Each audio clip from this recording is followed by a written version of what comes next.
नमस्कार, मी doctor Sandeep Sonawane, consultant physician, Kokilaben Dhirubhai Ambani hospital, Navi Mumbai इथे कार्यरत आहे. मित्रो, आज मी तुम्हाला मंकीपॉक्सबद्दल काही माहिती देणार आहे. मंकीपॉक्स काय असतो, त्याची काय लक्षणं असतात, तो कसा पसरतो व त्याचा प्रतिबंध आपण कसा करू शकतो याबद्दल मी माहिती देणार आहे. तर मित्रो, मंकीपॉक्स हा झुनोटिक आजार आहे. झुनोटिक म्हणजे तो विशिष्ट प्राण्यांमध्ये आढळला जातो. कधीकधी हा मनुष्यामध्ये पसरतो. तर मित्रो, आपण ऐकलं आहे की सध्या मंकीपॉक्सचे रुग्ण वाढत आहेत.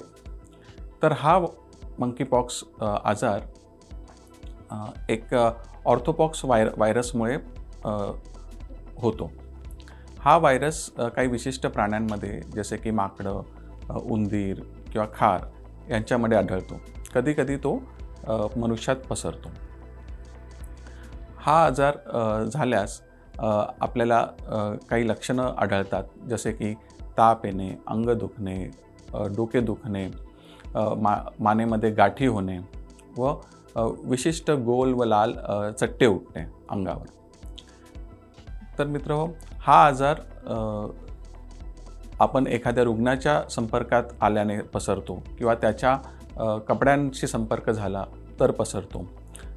शिंक येणं, खोकला येणं अशानेही तो दुसऱ्या व्यक्तींना पसरू शकतो.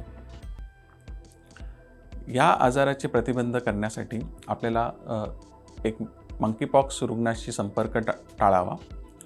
त्याच्या कपड्यांशीही संपर्क टाळावा. गर्दीच्या ठिकाणी मास्कचा वापर करावे व नियमित हात धुवावे व सॅनिटायझरचाही वापर करावे.